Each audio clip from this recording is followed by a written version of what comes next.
Okay. Well, my name is Meredith Drosback, and I am joined today by my colleague, Tori Fosheim. We are both from SciLine, and I'll tell you more about our organization later in this talk. But the short version is this. We connect journalists with scientists in order to facilitate evidence-based, scientifically accurate news reporting. We're really excited to have been invited back by Boston University's Marketing and Communications Department and BU's Office of Research to lead today's workshop. I want to welcome BU faculty and the community members from across your campuses. Today's event is part of BU's Strategic Communication Series, which helps faculty members, researchers, and members of the BU community communicate their work and their expertise in effective, compelling, and accessible ways. Today, Tori and I are going to talk with you about how scientists can communicate with media and share some advice to help you do that. I want to start by setting the stage with an overview of the media landscape. I'm a scientist by training, as is Tori, and even though I've been with SciLine since we started in 2017, I have to tell you, I didn't know much about the news business when I started. I read a lot of news, but I didn't give a ton of thought to how it was created. I've spent the last 4 years learning about the industry, its norms, its needs, its challenges, and I'm excited that you have the opportunity to learn some of those same things today. So I want to give you a glimpse of what's going on in the world of news right now.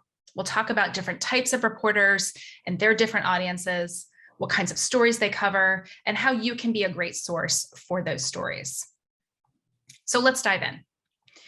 I'm basing some of my initial remarks on a variety of surveys and analyses that were done by the Pew Research Center over the last couple of years. The last decade has brought significant changes to the US media landscape. This bar chart shows that in 2008, which is the data on the left, roughly 114,000 people worked in US newsrooms. That includes reporters, editors, photographers, videographers at newspapers, radio stations, television stations, in cable news, as well as digital platforms. By 2020, which is the bar on the right, that number had dropped to 85,000, a loss of more than 1/4 of those staff. This is according to data from the US Bureau of Labor Statistics, assembled here by Pew Research Center. There are a number of complicating reasons for this trend, though one of the major contributors is the revenue loss from the shift from printed to digital platforms. We can dig into these data a bit and see how these declines have impacted the different news sectors. This bar chart shows the percentage of total newsroom employees by industry at 3 different points in time. 2008 is on the left, 2014 in the middle, and 2020 on the right. Overall, in that 12-year time span, newsroom employment has plummeted at US newspapers. Those are the data shown in dark maroon at the bottom of each bar. And while it's increased in the digital publishing sector, that tan part at the top of each bar, newspapers, which once employed 62% of all news professionals in 2008, now only account for 36% of the staff across the entire news sector. Broadcast TV has increased its share of news employees, though in raw numbers, their employment actually hasn't changed significantly over time. Simply by maintaining their employment level while all of the others fell, or almost all of the others fell, TV news now reflects a larger fraction of the total these days. Most of the gains in newsroom staffing actually over the last 12 years have come in digital news outlets, where employment has more than doubled in that time. Even though the total number of people reporting news in the country has declined, that doesn't actually mean there's less news to report, nor that the news is happening any more slowly. I think all of us have noticed that over time, the news cycle has simply sped up. Many places have fewer reporters trying to cover just as much news, even faster. Some reporters now face responsibilities for reporting and publishing multiple stories every single day. When we as scientists think about science news, we often think about specialty news outlets like National Geographic or Scientific American, or the big national media like Washington Post or NPR, all of whom report on new research results and tell stories about how unique scientific discoveries happen. But science can be incredibly relevant at the local level too. For example, how a local manufacturing industry might affect the air quality in your neighborhood, or decisions about city, county, or state plans for tracking outbreaks in the ongoing COVID pandemic. But the vast majority of local newspapers in particular no longer have science sections or even dedicated science, health, and environment reporters, nor do many radio or television stations. Those specialty reporters were among the first layoffs in this trend of decreasing news employment over the last decade. That's why it can be so important for scientists such as yourselves to be willing to share your expertise with reporters, especially with local reporters. The stories that they're producing are the ones that directly affect you and your communities, and your voice can play a really important role.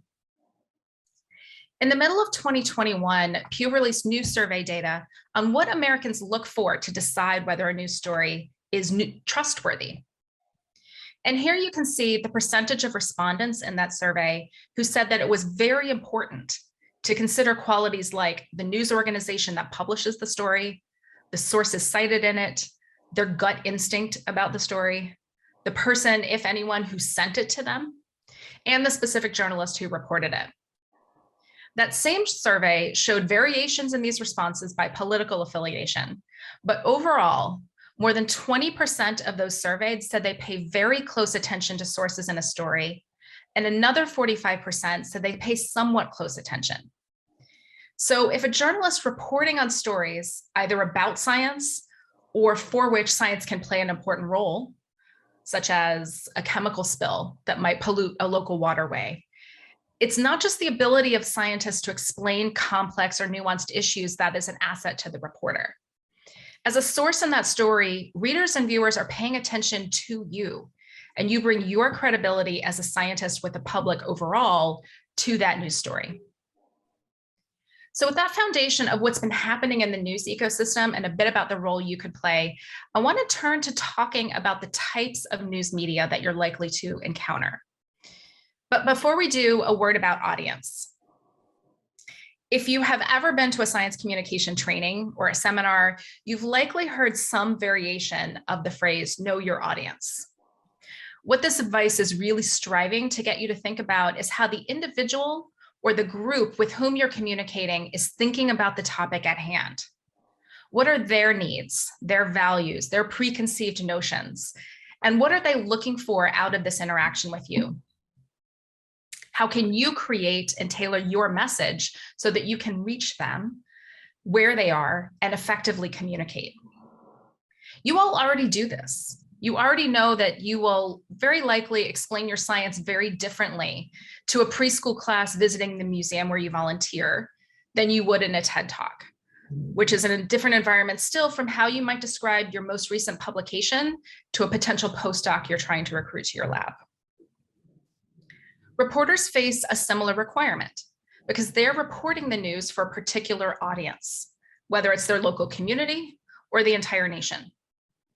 But you, as a potential interviewee or a source for that reporter, face a unique challenge because you have two audiences.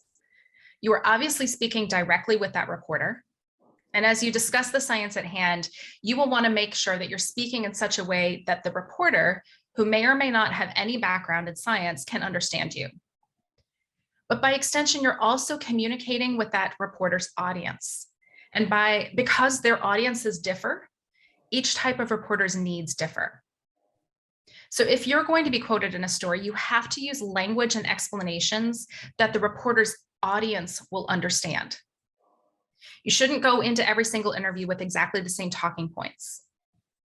And it might seem daunting to figure all these things out, but you can and absolutely should ask a reporter about their audience, as well as about their own familiarity with the topic that you're talking about. So let's talk about some specific types of media outlets and the needs of reporters in each of those outlets. National publications like the New York Times or NPR or cable outlets like Fox News have a very broad audience and scope. They're often well-funded, and they may have science reporters or even a science section affiliated with them. Because their audience is national, these outlets often report generalizable knowledge. They're looking for something that a large portion of the country, from coast to coast, including the middle of the country, may find interesting and useful. National reporters may look for sources from different areas of the country as well. They're not tied to a particular location or institution, and they often like to include perspectives from different regions. In contrast, local news focuses on news you can use. These are the newspapers, radio stations, and television stations that focus on reporting about local people, places, and issues within a defined geographic area. Examples of local outlets are things like the Cape Cod Times or KCUR, the public radio station in Kansas City, Kansas. Pardon me, I think it's actually based in Missouri. As I mentioned before, these local outlets have been among the hardest hit by layoffs and funding cuts over the last decade. Some local news outlets, especially newspapers, have closed altogether in that time. And when science, health, or environment reporting does happen at these outlets, it's often handled by a reporter with no specialized training or experience in that topic. They may be great reporters, but they don't necessarily have any expertise in science. So the sources that they talk with are particularly important for providing context and information that the reporter needs, and being able to explain it in terms that a non-science reporter and audience can understand. Local newspapers, radio, and television stations also often prefer local sources for their stories. When they don't have a source at the ready, they're likely to contact a local research institution or university to look for an expert to speak with. And what they ask about might not just be the science, but how that information might be relevant to people in their community. Finally, there are specialty outlets like STAT or Popular Science. These are publications that focus on a particular topic, something broad like science, or more narrow like climate or energy or health. The audience for these publications is narrower and often has a higher level of understanding of the particular topic than the general public does. The publication might allow more technical content than, for example, your local newspaper or television station would as well. In addition to thinking about the type of outlet a reporter is working for and who their audience is, as you decide how to respond in an interview, you also want to consider the platform. That is, will the story appear in print, on radio, or on television? The most common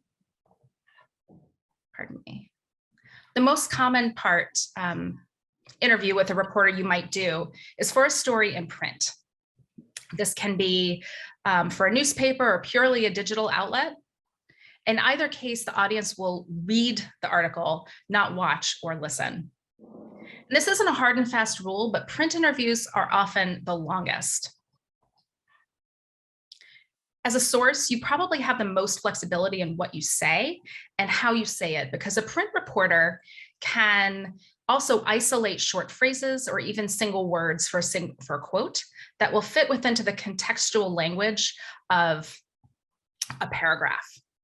Your ums and your uhs, all your verbal tics, they're unlikely to make the final cut in a print story. But tone can be lost from spoken conversation when translating to words on paper. Sarcasm doesn't translate well in print, and it can be easily misunderstood. Anyone who's ever gotten a curious text from a friend and isn't sure whether they're making a joke or not knows about this kind of phenomenon. So be careful about the tone that you use when speaking to a print reporter. On the radio, or even in podcasts, the situation is a little different. Radio interviews can be live or they can be taped, and taped ones may be edited, but they don't have to be. While the audience may listen on a radio in their car or at home, they also might stream that online. And particularly for radio and television, people are often not giving 100% of their attention to the story that they're listening to or watching in the same way they would if they're reading. So your audience is often a little distracted as well. Because radio is audio, that means that your ums and your uhs will be heard. Radio reporters can't clip a word or a short phrase for a quote the way a print reporter can. It also requires that you have self-contained thoughts to be quotable. That means if you are 15 minutes into a conversation with a radio reporter, you can't refer back to an explanation you gave at the beginning of your interview. It makes what you're saying right now unusable in the story unless the reporter also includes that earlier explanation that you gave. So think about making all parts of your conversation with a radio reporter self-contained, even if that feels a little bit repetitive on occasion. Your tone and your level of enthusiasm will come across on radio as well. If you sound like you're bored, or if you sound uncertain in describing your own research, that's going to be noticeable both by a reporter and by your audience. And finally, there's television. Like radio, complete sentences and complete thoughts really matter here. So does enthusiasm, and this time it's not just your voice, but your body language matters too. While experts used to appear in studio when being interviewed by reporters, or have reporters come to their office or to their lab, actually a lot of interviews, as I'm sure you guys have noticed now, are taking place via Zoom or Skype. But the same general principles still hold, whether you're in studio or elsewhere. Make sure that you're in a comfortable position that you can maintain for the length of the interview. Make sure you're well lit and you're centered in the frame. Ideally, a producer is going to help you with all of those little technical details, but it's always good to have a sense of those elements when you're choosing where you're going to be for that interview. On TV, you'll also want to keep fidgeting to a minimum. Lots of us have physical versions of a verbal tic. You might notice I talk with my hands quite a bit. Other people bounce their leg or they touch their hair or their face. So start to be aware of those habits that you might have and how they may come across on camera. Finally, I wanted to say a few words about how your interviews in each of these cases might be used in a story. Because we often hear from scientists about some level of disappointment over not being quoted after you've spent time, sometimes a lot of time, talking with a reporter. Maybe your conversation helped the reporter frame their story and think about what was most important and who else they should talk with. They might not wind up using your specific words, but your guidance and the thought process that you provided taught them and framed the story. In other cases, an editor may take out a quote that a reporter included in the story simply because it's too long, or the editor wants to change the emphasis of the piece. That kind of change is completely out of the reporter's hands, even if they wanted to include you in the first place. And when we're thinking specifically about TV, to a lesser extent radio, you may have a really long conversation with a reporter, but if the entire story itself is only 90 seconds long, you might be featured for only 1 or 2 sentences. But again, your conversation, which could have been much longer, may have driven the entire direction of the story. So you can have a really outsized influence relative to the screen time that results in a final story. But regardless of whether you end up quoted, remember that the vast majority of the time, you and the reporter are on the same side. You're working together. You both want to produce the most accurate story with the best scientific information. And scientists and journalists actually have a lot in common in the pursuit of that goal. Curiosity drives a lot of what reporters choose to cover in a similar way that it drives the research that you choose to pursue. They're also measured by what they publish. Publish or perish is probably a concept I'm guessing you are all familiar with. And in many ways, it's true for reporters as well. It's just that they have to publish every day, sometimes multiple times a day. And just like you, reporters want to be first. Nobody wants to be scooped, not on a discovery in the lab or on a big story that's breaking. But these similarities don't mean that there's 100% overlap in your goals. Some of the differences are things that you should keep in mind as you prepare and practice for an interview. Journalists publish on dramatically different timescales from researchers. As I just said, it could be daily, sometimes multiple times a day. So when you get a call and a reporter says they need to talk in the next few hours, they're usually being honest about that. They're not just trying to speed you up. They really do have to finish this up in a matter of hours. So if a reporter does reach out to ask for an interview on short notice, a quick response, even if that response is, no, I'm sorry, I can't do it this time, is really valuable. You'll be remembered as being responsive, even if you couldn't do the interview, and they'll be more likely to come back to you again. The next difference I want to highlight is about trade-offs between simplicity and completeness. There's a lot of nuance in science. And as someone who used to be deeply embedded in that, just like you, I know how hard it can be to distinguish between what people need to know about my work and what would simply be nice for them to know. You want to ask yourself, how incomplete and straightforward can you be without being inaccurate? That balance can be a really tough line to walk, but it's so important. And getting it right will make you an invaluable source to a reporter. One other thing I want to highlight from this list is the idea of preparedness versus unscripted moments. What you'll hear from us and from most science communication trainers is that you should have 2 to 3 points that you want to make in your interview. You should most definitely practice what you want to say. But journalists aim to get a source to let their guard down and be more unscripted. They'll actively try to put you at ease, making it feel like you're talking with a friend in order to capture comments that don't sound as rehearsed. And this isn't a bad thing, but you should be aware of it and be conscious of how you respond. If you do discuss something that you hadn't planned to bring up, make sure it's because you are deciding in the moment to do so, not because you found yourself rambling and you're suddenly telling a story that you don't really want to show up in the newspaper. Think about how you can come across as authentic without going totally rogue. That authenticity will make you more relatable, likable, and probably usable as a source. I don't want to tell you any of these things to scare you away, but rather to encourage you to be deliberate in how you prepare and how you respond during an interview. But before you even face the questions of how to prepare for an interview, you have to first get the call. Reporters have to be able to find you. So how can you make yourself findable? The starting point is simply to have a web page and to keep it updated. This is critical if you want to be found by journalists doing a Google search for the topic that you research, as well as for any journalist who wants to take a deeper look after they have found you in some other way. You want to make part of the description of your professional expertise on your website easily accessible and understood by non-scientists. Think about even using a bulleted list of non-jargon words that can describe your work, that can better illustrate to a reporter what it is that you're able to talk about and whether you'd be a good fit for the need that they have at the moment.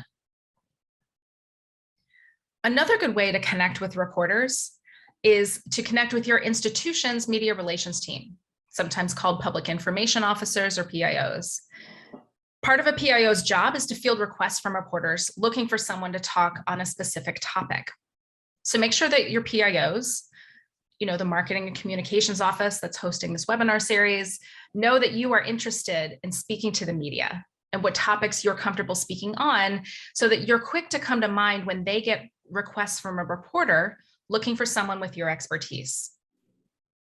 You can also make sure that your name appears on expert lists that might be compiled by different organizations. There are a bunch of these. Some universities or departments have them. There are discipline-specific ones, particularly ones that are run by scientific and professional societies. There are also demographic ones like 500 Women Scientists or 500 Queer Scientists. So these are all places that you can list yourself as a source or as an expert that a reporter might want to turn to. And as a personal plug, you can also sign up for SciLine by filling out a short form on our website at sciline.org, but I'll talk more about that at the end. As part of a reporter's Googling process, they'll often look at what other stories on the topic they're writing about pop up.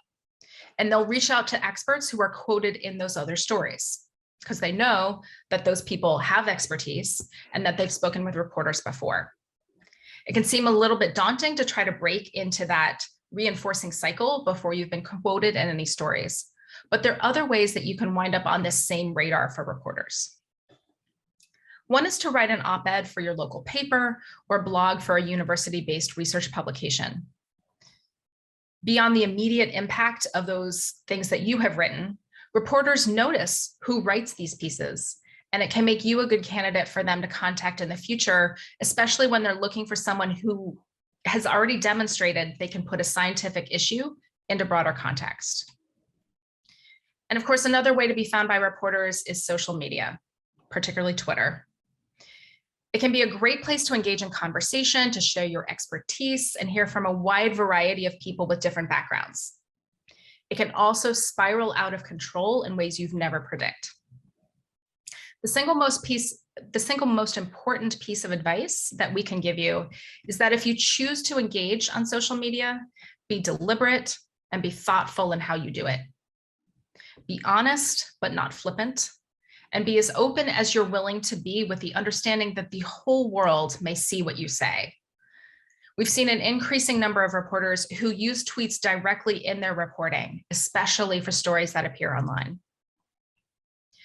Social media can also be a great place to engage with reporters directly. Lots of reporters are very active and they're watching for what's happening on their beat. They're looking for story ideas that they might want to follow. If you follow reporters you know or respect on social media, and you should, you'll often also see them soliciting ideas or recommendations for sources on story topics. When they ask questions out on Twitter, they genuinely want to hear from their audience. And so if you have something to say, and it's an area in which you genuinely have some expertise, you should feel free to answer them. Be a part of the conversation that they are trying to start, contribute thoughtfully, and over time, that positive impression can evolve into becoming a source to whom a reporter might turn directly without putting out a broad ask to the entire social media world. And finally, building and maintaining relationships is incredibly important in the world of media. Reporters are under intense pressure to get something produced both quickly and accurately. And at times like that, they're going to turn to trusted sources rather than someone they don't know. They want to know that someone's going to be responsive to them, they are knowledgeable, they are fair-minded. So once you do start to build that relationship with a reporter, you want to maintain that relationship. One way to establish a relationship is to reach out to a reporter directly. If you see a story that they wrote that you particularly liked, or is it about a topic in which you have expertise, send a short email to introduce yourself and let them know how much you appreciated that story. Offer to be a resource if they continue to cover that topic in the future. Everyone likes to hear that people appreciate their work, and reporters are no different. Finally, I want to talk a little bit about what science stories make it into the news, because we know that not every piece of new science makes the morning paper. At a fundamental level, every journalist reports on what's newsworthy, and what's newsworthy depends on their audience. Local and national outlets may cover the same piece of new research in very different ways. The first outlet tying it to local scientists or organizations or to local events, while a national outlet might highlight its broad applicability across many regions. And a specialty outlet might cover new discoveries or research techniques that are of interest to a science-savvy audience, but not to the general public. So let's take a look at a few examples of newsworthy stories. One example is a science angle on a local issue. For example, the air quality changes that result after an explosion at a local manufacturing plant. The local issue, the story, is the explosion. Why did it happen? What happened? Who's to blame? But the science element there might address how that explosion could affect air quality as a result, and how air quality impacts the health of local residents. Another newsworthy topic that comes up is something with a concrete impact on people's lives. An example of that might be the fact that summer is right around the corner, which means people are spending more time at pools. And what does that mean for parents who want to keep their kids safe? A scientist could talk about the rates of pediatric drownings, what the signs of drowning are, and what we know about the demographics of groups most at risk of drowning. So those are a few examples of newsworthy science stories that might appear. And finally, just because it's important science, unfortunately doesn't mean that it's necessarily newsworthy. There's a quote I like from a book by a journalism professor, Sharon Friedman. It says, editors and reporters tend to value stories that contain drama, human interest, relevance, or application to a reader, criteria that don't always map easily onto scientific importance. So many scientifically important things that you would present or discuss at a professional conference might not actually make good news stories. Things like incremental discoveries or confirmations of previous results, while important stages of the practice of science, are not actually particularly newsworthy. Outcomes that are vague aren't likely to be covered either. And finally, if you can't succinctly explain why the public should care about a result, a reporter probably isn't going to be able to explain that either. I can particularly relate to this one. My background is in astronomy, and aside from the occasional cool factor, it was often pretty hard to explain how an individual astronomical discovery would impact someone's life. I've covered a lot of ground here, and before I hand things off to Tori for the next section, I thought we could pause and see if there are any questions we can answer while they're fresh in your minds. You're welcome to put those in the chat, and Tori and I can answer a handful of questions here before we turn to our next section. One thing I will point out for those of you who are not following the chat, there is BU has a the public relations social media office has an experts database that you can sign up with that makes your expertise searchable. The link is in the chat, as well as the email address to email if you're a faculty member interested in creating a profile on that page. So that information is all currently in the chat.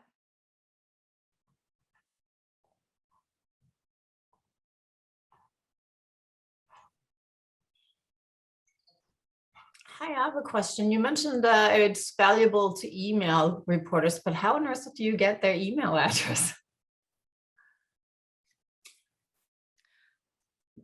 I found reporters' email addresses to be surprisingly easy to find on their official news web pages, on the web pages of their publication, whether it's their newspaper or their radio station.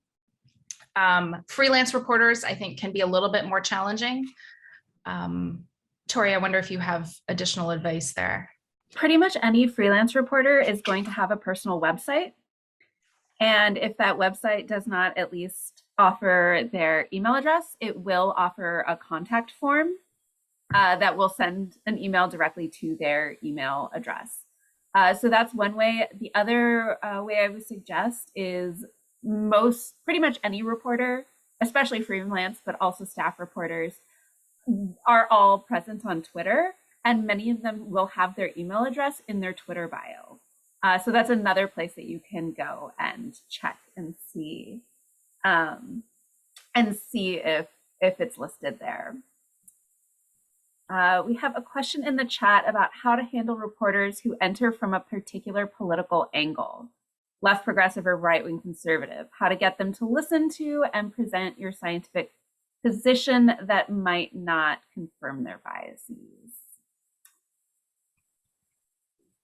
We'll touch a little bit on this in the next section. Meredith, I don't know if you have any thoughts that you want to share now on that.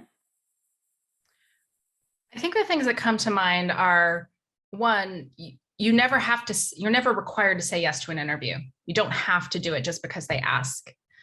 And the second is that Tori will get into this more, you are very welcome to ask questions of the reporter before you do the interview to find out what is it they're reporting on, what outlet is it going to be for, and does that outlet have a particular angle that you do or do not agree with? So you can use that information to feed into your decision making. After the fact, it is harder to deal with a story that comes out that you don't like, unless there are factual errors in the story. Most reporters do want to correct factual errors that might have crept in, and so they will want to hear from you if they got something technically wrong. But if it's opinion, if it is, that you just don't like the part of the quote that they used, things like that. Those are changes that most reporters are unlikely to make in a story that's already been published.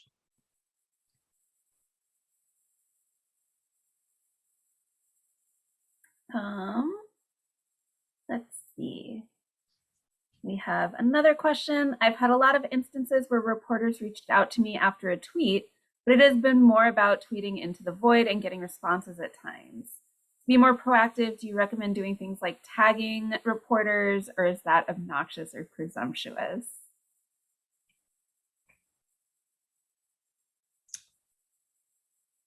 I don't think it's that obnoxious. If there's a particular reporter who you know that this is in their beat, or you've had interactions with in some way, form, or fashion in the past, one of the many problems with the rate that reporters are publishing on, that every day or sometimes multiple times a day that Meredith was mentioning, is that they are constantly in need of story ideas. Sometimes they might be assigned a story idea by an editor, but oftentimes they're pitching their own story ideas. They're coming up with their own ideas and then asking editors to let them write them. And if you're having to do that multiple times a day, any help you can get is greatly appreciated. And so I think if it is somebody that you know is interested in covering this type of work, or you can in some ways tie that work or that tweet directly, or the topic directly, to something that reporter does cover, even if it's a local issue that a general assignment reporter at the Boston Globe would be covering, you can absolutely, I would say, tag that reporter in a tweet and call their attention directly to it. Yeah, I would echo that, and just say to be thoughtful about how you do it, that it's not spamming every reporter on staff, but that this 1, 2, or 3 reporters might be particularly interested in this. And it's not every day that you're tagging the same reporter. Right. Tag judiciously.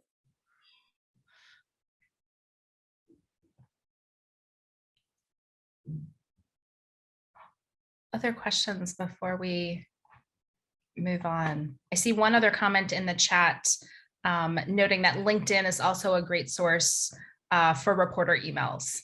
So in addition to the resources that Tori mentioned, LinkedIn is a great one too.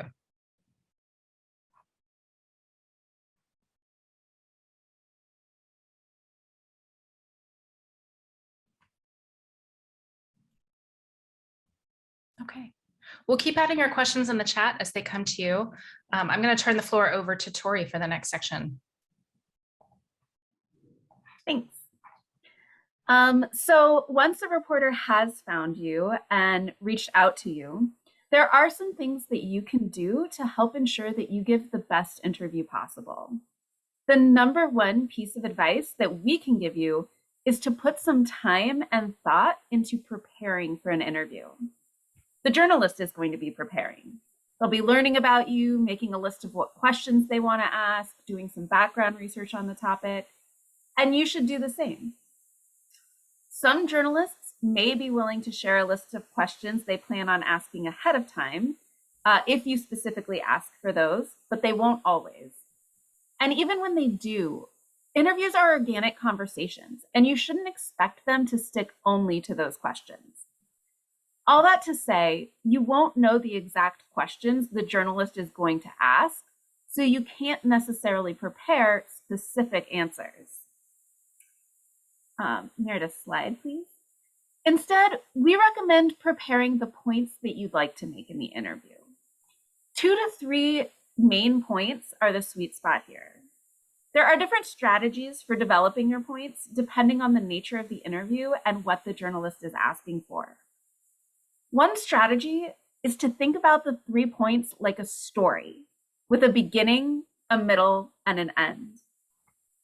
I know that thinking about science as a story can seem off-putting at first, but there's a ton of research that shows that narratives help people understand and process information better than simply giving them a list of facts. A common storytelling formula is what's called a hero's journey. Someone leaves their known and comfortable home to head out into a threatening unknown to do something or discover something. This formula actually translates really well to the process of science and conveniently provides you with 3 points to get across to a reporter. Your first point here is setting the scene, important background information, what the status quo is, what we currently know.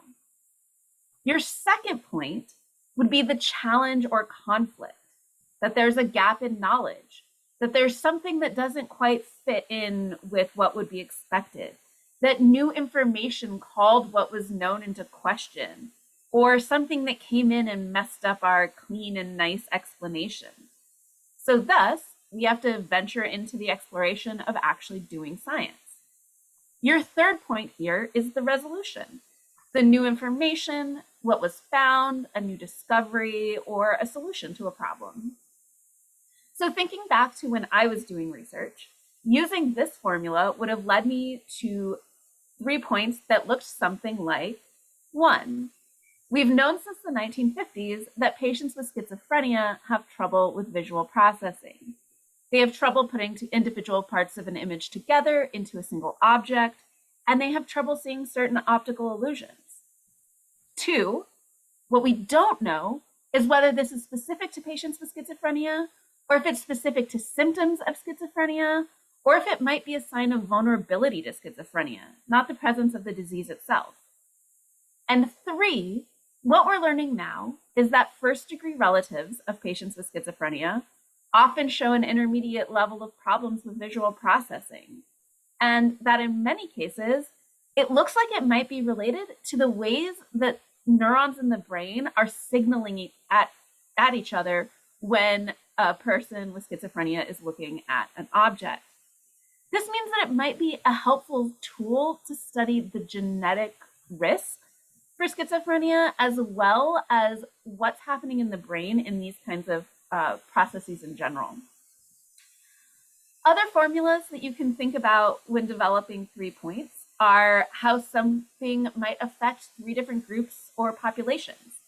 So how it might affect the environment, health, and industry, for example. Or 3 different approaches that people have taken to answer a single question. Whatever your 3 points, prepare them ahead of time and prepare your support for them as well. This could include statistics, metaphors, visual examples, or anecdotes. All of this color, as a journalist will call it, can help the reporter understand what you're saying and communicate it to their readers in a way that they'll understand. It also increases the chances that you'll get quoted in the final piece. These are the bits that the reporters will find most useful to ensure are in your words, not paraphrase or used to frame the story. So prepare your metaphors, stats, and examples ahead of time, and then you can choose which ones will be most effective at tying one of your 3 points to the questions the reporter is asking. Keep track of the points that you make as you make them. One suggestion we have is to write each one on an index card and flip that card over once you've made the point, so you know if you've forgotten any. At the end of an interview, a reporter will usually ask if there's anything else you want to add. And if you haven't gotten to one yet, that's the time. Try to state your 3 points early in the interview and repeat them frequently. These are what the reporter is going to take away from your conversation, so make sure that they're hearing them. I also want to make a quick point here about the balance between preparation on your part and what Meredith mentioned earlier about seeming authentic. You're never going to come across as authentic if you're just reading a prepared script of your 3 points in response to every question. So instead of preparing canned responses, even if that feels safer or more comfortable, I recommend thinking about your preparation in terms of modules. Prepare your main points. Prepare various types of support for them, examples, metaphors, anecdotes, and statistics. but don't necessarily put them all together into a scripted speech. Instead, think about the reporter's question and which of your prepared modules can be pulled together to craft an answer for that specific question. Think about it like building an IKEA closet. You can have all of the baskets and drawers and clothes racks and mirrors ready to go, but you don't actually create the design and stack them together until you're in the specific space that you're trying to fill. The extemporaneousness of putting the pieces together on the fly will help you sound more authentic and responsive to the journalist, but having the pieces prepared can help you feel more confident in your answers, stay on message, and keep you from rambling. Another thing you want to do early in the interview is to describe the big picture. This could be the state of research in the field, why a topic is particularly important, or what the big question is that needs to be solved. Describing the big picture does two things. It makes sure that the reporter has the context needed to understand your perspective and where you're coming from. And it makes sure that the reporter understands why this topic is particularly important. It's easy to think that if a reporter is writing on a subject, they already know it's important, but that doesn't mean that they know how important it is, how wide-ranging the effects could be, or all the ways that it's important. So early in the interview, feel free to respond to a question with something like, "That's an important question, but first I need to give a little context." Many journalists also report that being able to discuss the impact and implications of research is one thing that makes a good scientist source stand out from a great scientist source. And a big picture overview is a great choice for one of your 3 points. If you are ever asked a question that has an underlying premise or assumption that you disagree with, you can say so. This is one thing to consider if you are doing an interview that has a political slant, like was asked about earlier. So if a reporter says something like, "I know we only use 10% of our brains. What do you think people could accomplish if we used 100%? You could say something like, "Actually, that's not actually quite right. Let me explain." In other scenarios, a response might be something more like, "That may be one factor, but the bigger issue is," and go from there. You want to acknowledge what the reporter said and then gracefully pivot to redirect them. And if a reporter reaches out to you to give comment on a paper or a recent discovery that you think is bunk, or with a question that actually isn't as important as they think it is, it's okay to talk to them anyway and disagree. There's room to do a lot of good with disagreeing in this kind of situation. You can potentially keep people from being swayed by false promises of a new discovery. You can combat fear-mongering or overblowing something. And there's even the potential that a conversation with the reporter will lead to the story being scrapped altogether as not worth covering. Of course, this completely depends on your willingness and comfort level with publicly disagreeing with someone's work, but it's worth considering the request, even if everything you have to say is negative. If you're doing an interview and you don't know the answer to a question, please admit that. There are a few options here, and none of them are going to make a reporter think any less of you. You can tell them you're not prepared to answer the question, or that it's outside your area of expertise. You can also tell them that you don't know off the top of your head, but you'll look into it and get back to them. If you do offer to get back to a reporter, make sure you actually do eventually follow up with the answer to their question. Finally, you can recommend a colleague or another type of expert who would know an answer. Something like, "I'm not the right person to answer that, but an electrical engineer would be able to answer that better for you." One caveat is that if you are going to recommend a specific person, before you do, make sure you know that the colleague in question is interested in speaking to reporters. Also note that you can't do this during a live interview. You can really only pivot. If you're asked something you don't know the answer to in a live interview, say something like, "I can't actually speak to that, but what I can tell you is," and return to one of your 3 points.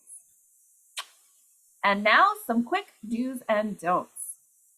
As I mentioned, do use analogies, visual examples, and anecdotes to add color to your main points.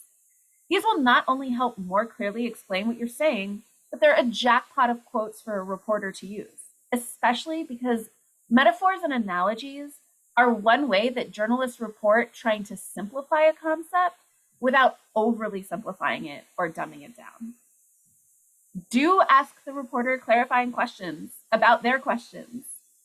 Ask them if they can rephrase or give a specific example of what they're talking about. Ask them if they're asking about X or Y.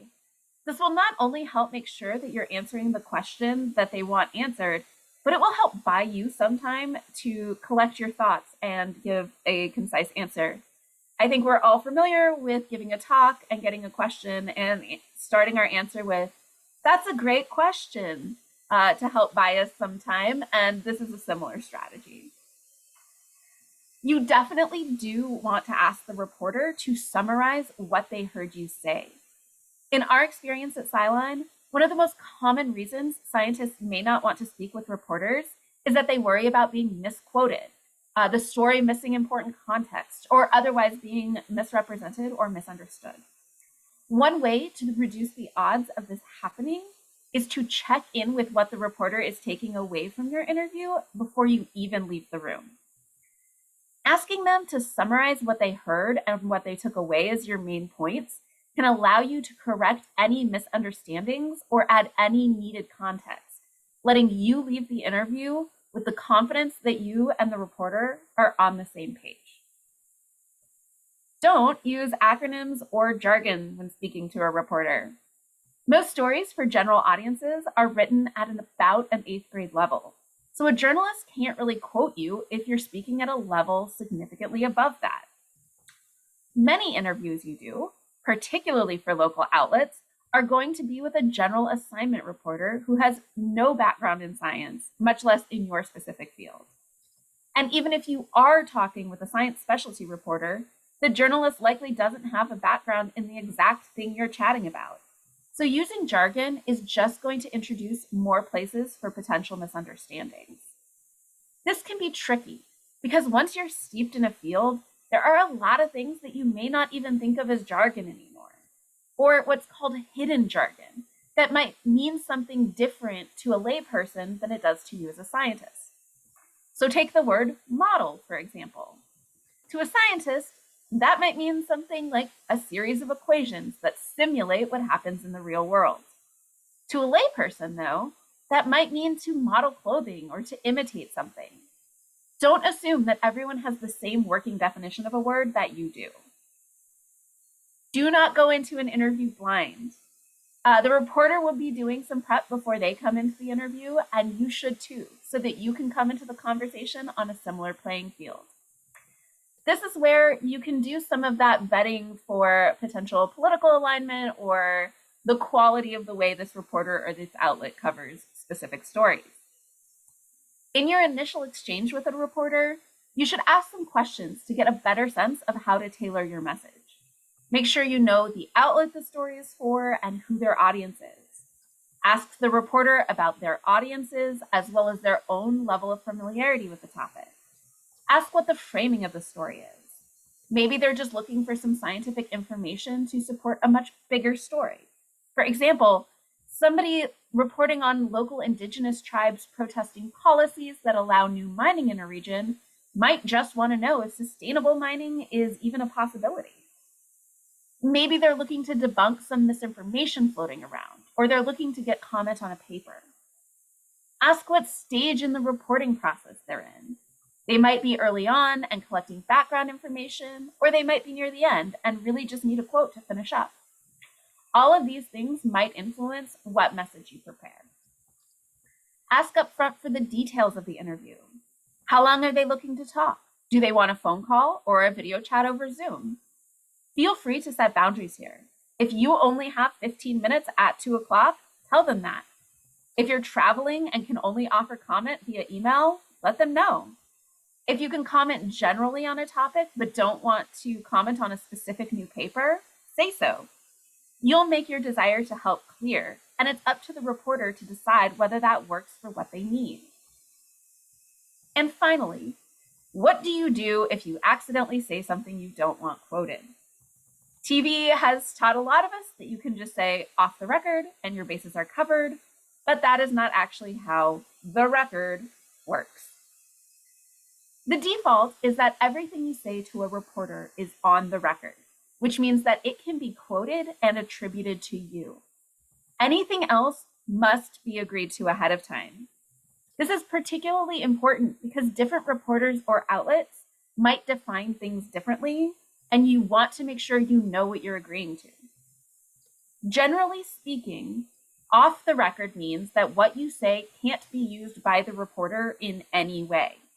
But again, this must be agreed to ahead of time. If you just say off the record and then immediately start talking, that's not actually off the record.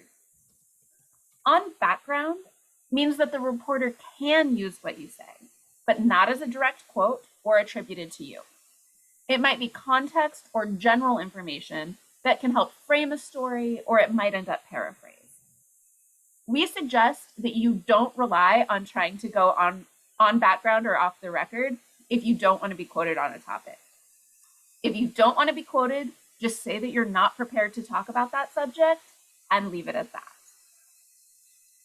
And now I will hand things back over to Meredith to tell you a little bit more about what we do at SciLine.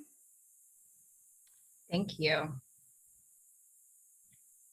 SciLine is a program of the American Association for the Advancement of Science, and our entire mission is to facilitate the production of scientifically accurate, evidence-based news stories. We work with reporters from every state in the country and scientists from across the United States and Canada.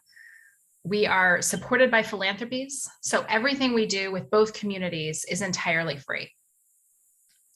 From the perspective of scientists, the free services that we offer break down into three big buckets. The first category are services that connect you with reporters for one-on-one interviews. The second category are opportunities to reach many reporters at once, whether it's with your comments on breaking news or in virtual events like this one to help reporters get up to speed on science topics that are in the news or will be soon. And our most recent additions are trainings, actually, that help experts such as yourselves develop and hone your communication skills for speaking with reporters. I'm not going to talk in depth about all of our services, but I did want to highlight for you a few of those to give you a flavor of what we do. And you can check out our website at SciLine.org for all of the information about everything. What I would call our flagship service. The very first thing that we launched back in 2017 and the activity that we do all day, every day is what we call expert matching. And here's how it works. Reporters who are working on a specific story come to us to find sources for that story. They go to our website and fill out a quick form to tell us what their story is about, what expertise they're looking for, what outlet that story will appear in, whether it's a local paper or national news, national television news, I mean. And most importantly, they tell us their deadline. We take that information and turn to a database that we have built of scientific experts from around the country and find a handful of people that we think would be a good fit for that reporter's specific needs, both the topic that they're interested in talking about and someone who has the communications experience to be able to do that interview. We never want to send someone into a live television interview who's never been on camera before.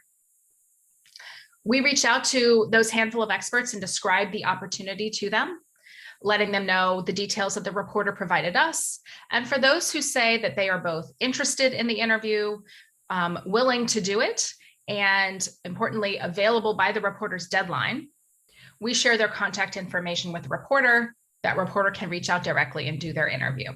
So that's how we match experts with reporters for individual stories day to day.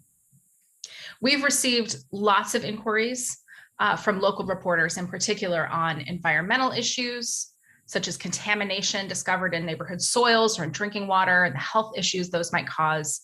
We get questions about climate change and how that's expected to impact different parts of the country local industries, different populations. And of course, we're still working on COVID inquiries day in and day out. The reporters come to us on pretty much every topic you can think of, all areas of science. Lots of people ask, including social science. So we are trying to be as expansive as possible to provide that expertise to reporters and make sure that great science is being included in those stories. We also run what we call our tip line. We're well aware that the people who know the science the best, those who know what's up and coming, what's relevant to current events, are the scientists who are actually studying those topics every day. You actually have your finger on the pulse of what's about to happen in the scientific community. So we want to hear from you. What stories do reporters not know about? What's something that's going on in your community that you think should be in the news and isn't? That might have a science angle to which you or your colleagues or any other scientists might be able to contribute. What perspectives are missing in the coverage that you do see? We invite scientists to share their ideas for news stories, particularly science news stories, and we turn the ones that are the most timely and most newsworthy ones into story pitches that we share with reporters in our network. So we're able to help you get your idea out to reporters, see if it's of interest to them to cover. You can, again, go to our website and submit a tip, and we try to go back and forth with you a little bit on that idea, learn more about it, make sure we have a good handle on the details so we know which reporters to share that information with. At the start of the pandemic in 2020, we quickly recognized that many reporters had very similar questions about what was going on, but couldn't always reach an expert to talk with individually. Nor could experts respond to every single media request that they were receiving, which at the time for some people were hundreds of media requests every single day. So this recognition led us to create what we call quotes from experts. These are brief, insightful, on-the-record quotes from a handful of experts in response to questions we think will be of interest to a lot of reporters on news that is breaking or is about to break. We do some of these interviews, gather some of these quotes on video so that we can provide video for television news stories, and some are written depending on experts' availability and how quickly news is breaking and we need to get this information out. To date, we focused all of our expert quotes on either COVID or climate issues, covering topics such as updates on vaccine development and availability, COVID testing, and most recently, the release of the Intergovernmental Panel on Climate Change, or IPCC, working group reports in recent months. And you can see from the slide here on the screen, a couple of the people who gave us video quotes on the IPCC working group reports were picked up in the news. Dr. Cobb was featured on PBS NewsHour, and Dr. Tierney on a local news station in Arizona. So we've been pretty excited to see these get picked up, not only in print outlets, but also on television. We distribute these quotes to reporters in our network and publish all of the comments on our website for reporters to use. That can either be as context for their reporting, so they can get a better understanding of the issue from reading or watching those quotes, or as quotable, pieces of text that they include in their stories. All of these services that I've mentioned and the ones that I haven't wouldn't be possible at all without the help and expertise of scientists like you and your colleagues.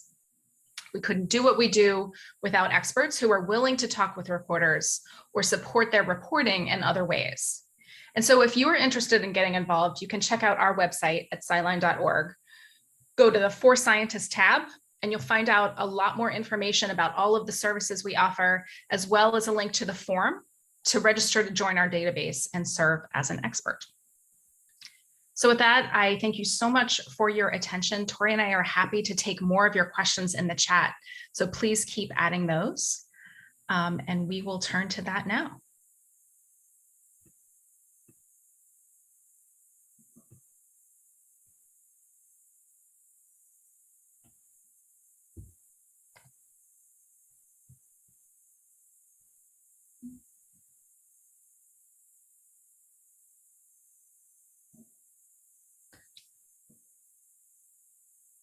Those can be questions about things we covered, things we didn't cover. What is it that you guys want to hear that you haven't yet?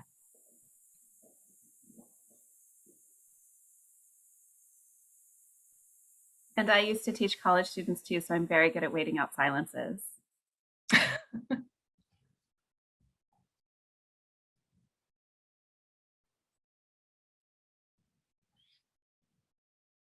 Well, on the subject of waiting out silences, one other tip I'll throw in as a bonus for you as we wait to see if any questions come in. Remember that when you're doing an interview, it is not your job to fill the silence, if there is silence.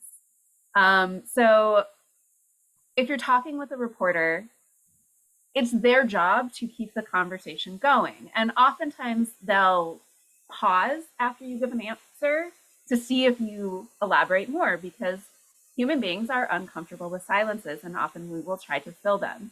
So in order to keep yourself from rambling or saying something that you hadn't planned on, when you're done with an answer, it is perfectly okay to just be done with an answer, even if it is uncomfortably quiet and silent for a few seconds. We do have a question in the chat asking what advice we have for PhD students who aren't yet established experts.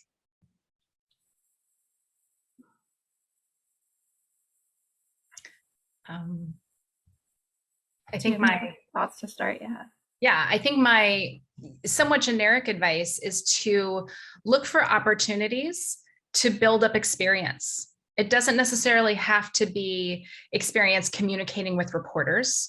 You have opportunities to communicate with students, with the public, with your peers. It's not exactly the same audience, but a lot of the same skills translate. And so the more comfortable you are in those situations, you'll be more comfortable speaking with reporters as well. There are also lots of training opportunities out there to learn about science communication training, or pardon me, learn about science communication skills. There are organizations that teach, for example, science writing, things like how to write a good op-ed, things like that. And so those are also opportunities you could pursue while a graduate student to build up some experience in doing those types of activities. So here's a question about if you conduct research on a specific racial minority community that tends not to receive much attention in the media, how can experts gain interest from media outlets and bring more visibility to less visible communities or areas of research?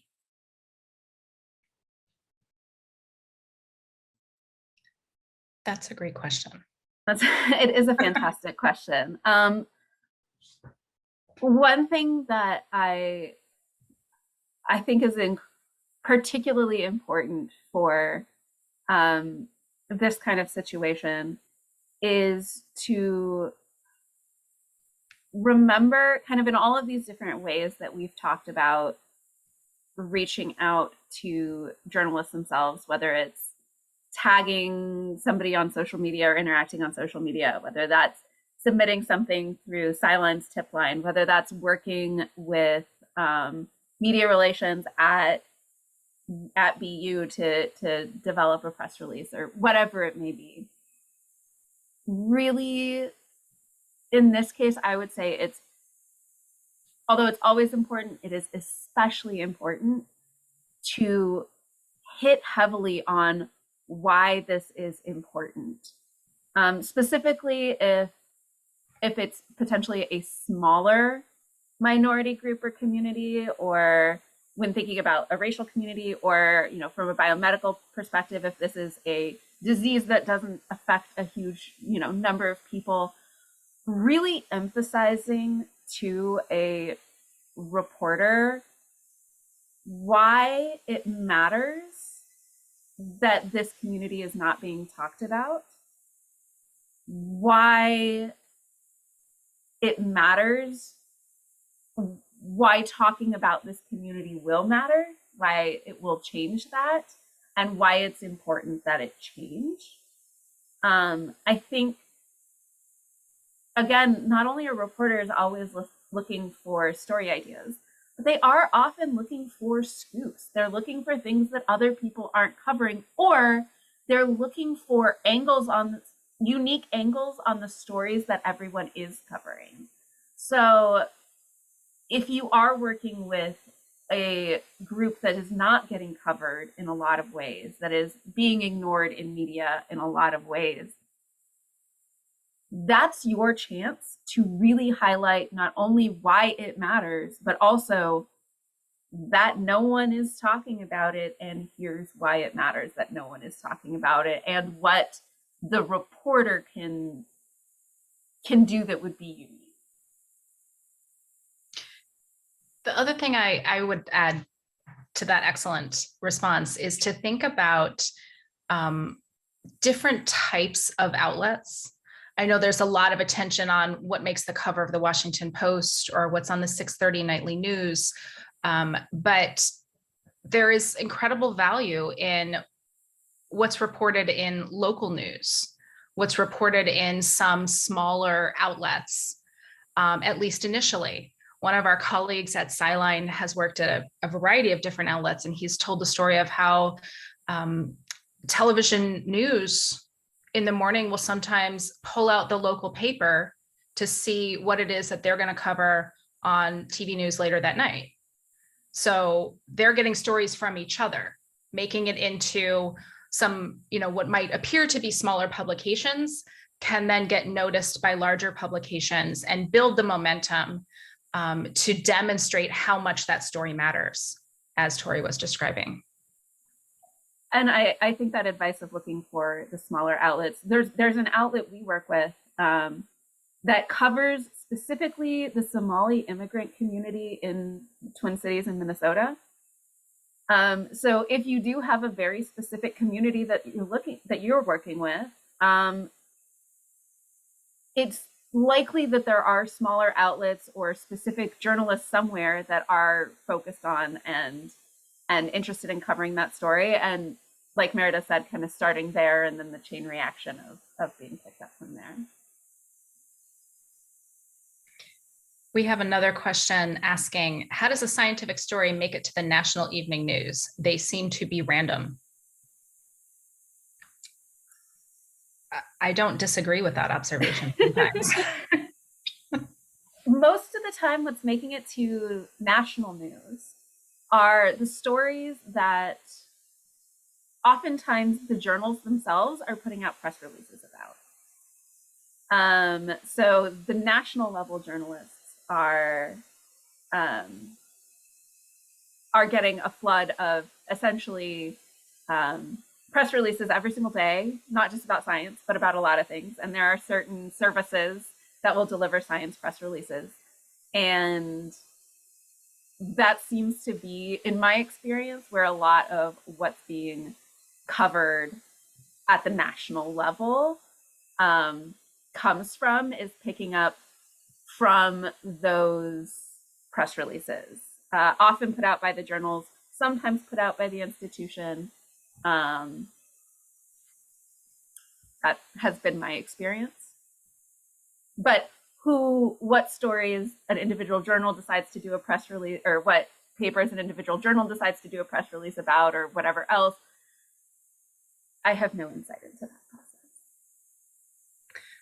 The other thing I'll add is that it depends on whether you're talking about like the big networks or cable news or streaming news. They all have different practices, different audiences, and focus on different things. There's a streaming outlet we have worked with who sometimes comes to us and says, this issue is getting a lot of attention on Twitter today. We want to cover this. And so sometimes it's a matter of what are people talking about in the world. I think that's what came to mind when I was agreeing with they seem to be random. Yeah. We have another question, appreciating the detail, Tori, that you gave on the record and off the record. Would you also recommend in certain contexts that the interviewee also ask that information not be published without being reviewed or edited by us. Us, I assume, means the interviewee.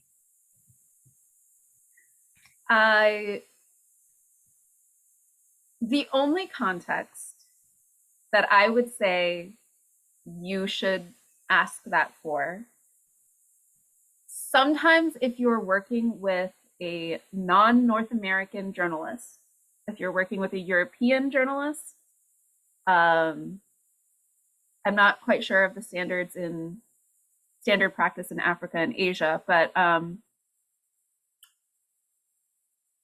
this is incredibly frowned upon in North American journalism. And if you are working with a North American journalist, the answer will almost assuredly be no. And it will, no, I will not show you. And the journalist will be prickly about it, which is frustrating. And it is incredibly frustrating. And I get that. So this is standard practice. In fact, many outlets literally will not allow their journalists to show a story to any interviewee before it's published. And that's just never going to happen because the outlet doesn't allow it. And while that can seem off base for science reporting, it comes from other forms of reporting. So if you think about like political reporting, you don't want to have to get the mayor who you're blowing wide open his embezzlement scandal. You don't want to have to get his approval on the story before you run it. And some things like that. So that's sort of, that kind of idea is where this comes from. What you can potentially ask for, and the journalist might still say no, but what you can potentially ask for is you can tell a journalist that you will make yourself available for fact checking. And if you say that, actually make yourself available for fact checking if they call. But they might be willing, if there are specific facts or something like that they've included, to give you a quick call or email and say, I have said this, is that accurate? I said that we use 100% of our brains. Is that accurate? And that's your chance to say no. And so that's one option. Some places might be willing to read you paraphrased versions of just the parts that are things you said, but again, most places will not. This is why I highly recommend asking the reporter before they even leave the room to summarize what they heard, so that you can correct any misinformation, so that you can correct anything they're off base on, anything that they seem to have missed the context on before you even leave the room, because you're not going to have a chance to do it after it's been written.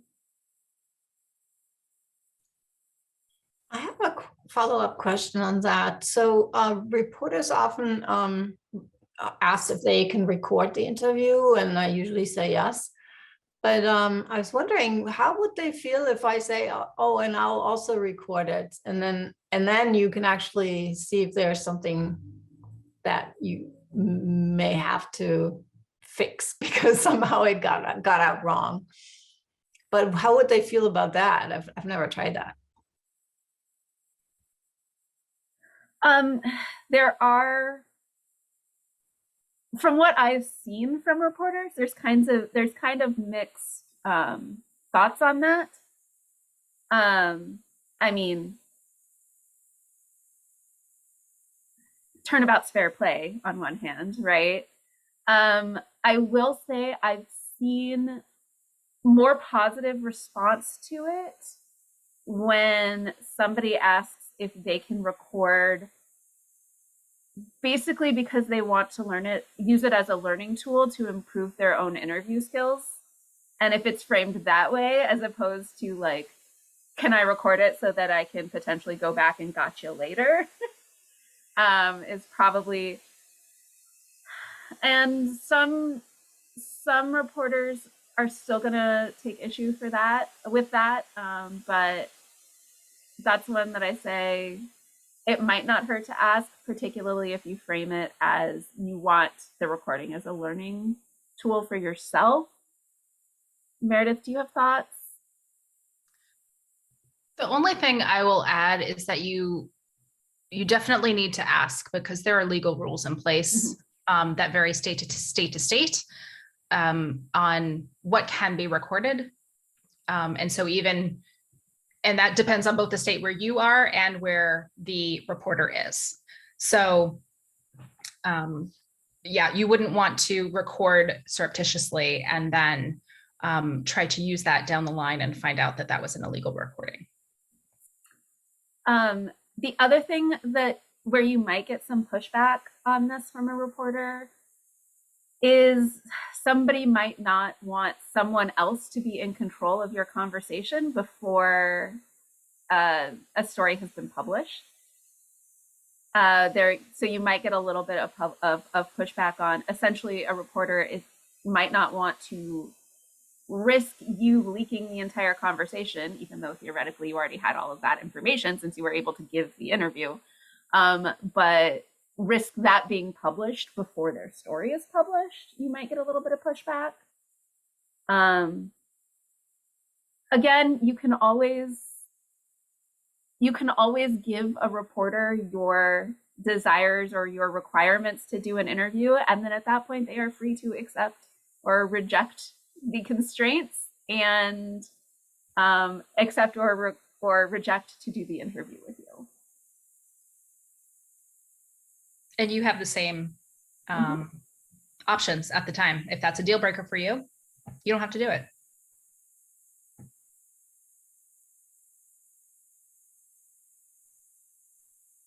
I think we've got just a few more minutes. If folks have one or two more questions, or topics we can talk about.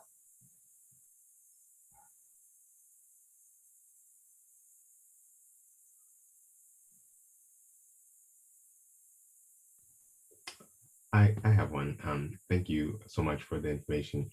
You touched on this a little bit, but I hope you can maybe say a bit more.